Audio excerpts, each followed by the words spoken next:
Hey, hold on real quick. Hold on. It might Pause. have been on a Joe Rogan podcast. He was talking about the guest he had was talking about the way that we process information nowadays.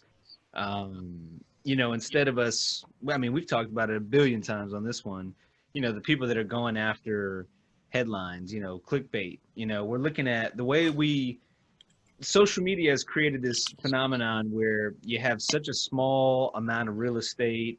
You got to be very disruptive, grab somebody's attention, or if you're a news entity or something like that that's trying to spread the word, you're only going to process the little bit of the information that kind of backs your agenda or backs what you're trying to say.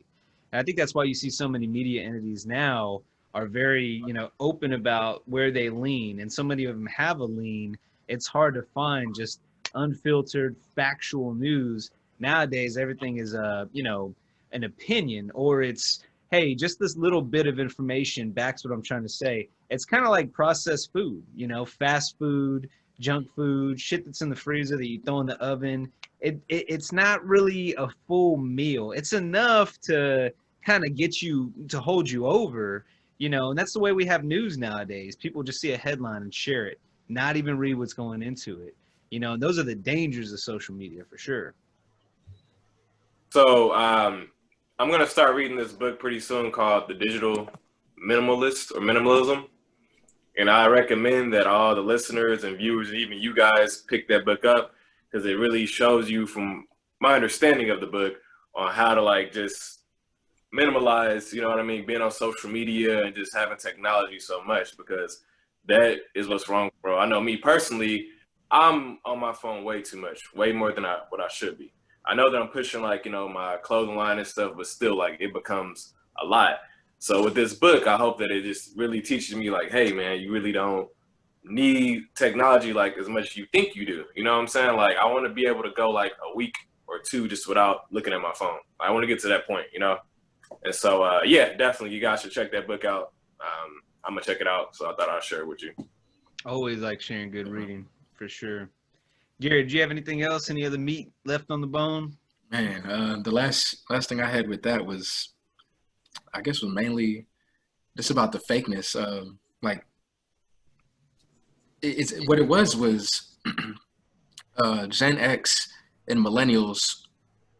A lot of technology drastically progressed during our time period. So we got to see a lot of things. I remember even having black and white TVs, still around, at a grandma's house, on occasion. So I mean, stuff like that, or just our tube TVs we used to have.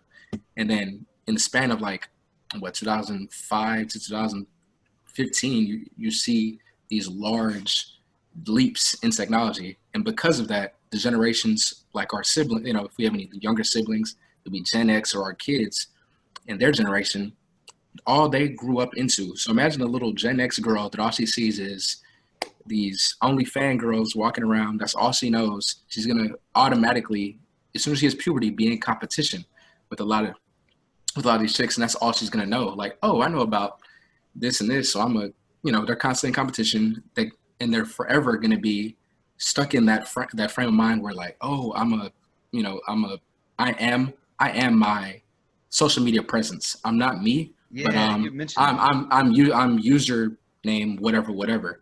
So when I say celebrity, you then become you're thrusted into being a child star. So you're forever oh, I'm gonna put on this face and be this person because my viewers, my followers like this. But it's that's not you. So people don't see the unfiltered stuff. And I know with me, I don't even I feel so weird if I take a picture, and if I have to take it again, then I know I shouldn't even post it, or not even that. But if I'm in a moment and it wasn't captured, I'm never gonna redo that moment. I see some people so many times oh, that was cool, let's do it again. I'm I nah, hate that. because I'm not gonna redo something that was fake. I can never do that. I see a lot of people I love and care about that do that. Hey, do that again. Hey, what'd you say? And it's Nah, you can't do Yeah, it's not the same. That's something that I've realized, you know what I'm saying, in just the past, few months, just getting back on social media, because I was ghost for years, so active, but ghost, wouldn't even take pictures of myself, selfies, anything like that, videos, things like that. But in the past, few months, I have been, and it's been picking up, but I've been like myself. Like it's been one take shit. Like I just didn't give a fuck. It was no editing. It was just raw shit.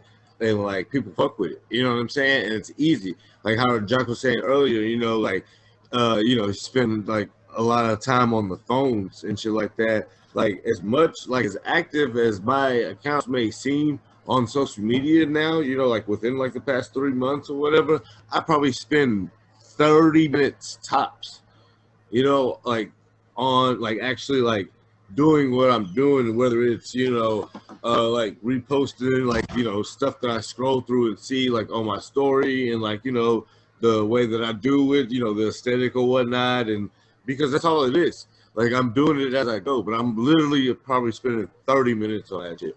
Like, yeah, it may seem like I'm looking at my phone like all throughout the day, but like you look at this shit and like you can do what you do in like, like 45 seconds and you're done, like, and you've gone through like 4 or 5 apps, and like done what you did and like put it down. You go back to like what you're doing, like I even start like writing down and stuff again, like reading and stuff like in my garage, you know what I mean? Weird shit. Like it's weird. Like I have been unplugging from this, but like at the same time, I've been using it, because like you do have to use this. This is how, the world runs now, like with everything, whether it's, desktop, laptop, or mobile, or something in your car, like you're talking to a machine and it's everything is being brought to you. So like, yeah, we're living like the Jetsons. You guys remember how the Jetsons house was? It was like a bubble. You know what I mean? But then like it was way up high. It was like a bubble and shit. And like then they have to get in the little bubble hover things and go like to the next bubble.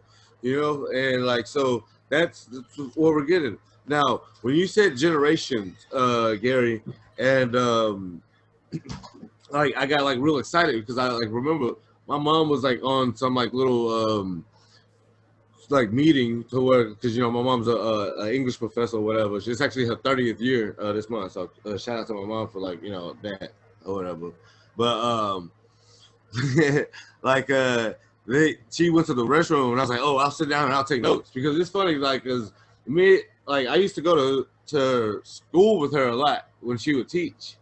Like, and just sit in her class and shit. Like, whether it was like with the students, like, what I'm saying? It'd be like some girl, like, oh, you so cute, come sit with me, or some shit like that. Being like 3, 4, 5 years old, before like, you really were in kindergarten. And so it was like sitting in a meeting, like, because they don't show the cameras all the time because everyone, you're in a conference. And in the time she was in the restroom, like I took these notes or whatever, and they were talking about the 5 generations in society, whether it's the workforce, the classroom, or social. There's 5 generations, literally.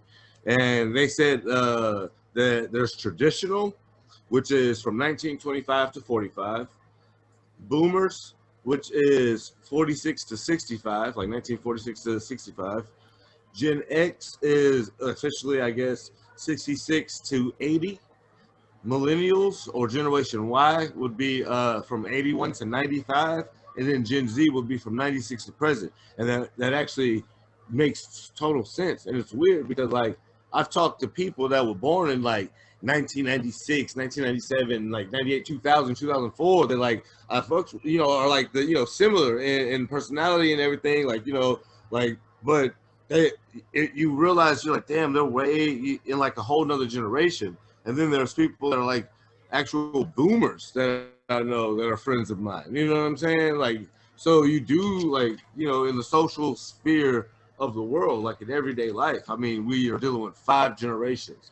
So it's the communications with each other. That's kind of why I feel like we're kind of getting kind of away from just, being around people. You know what I mean? Like, in the scheme of things. So, I don't know. That's kind of just a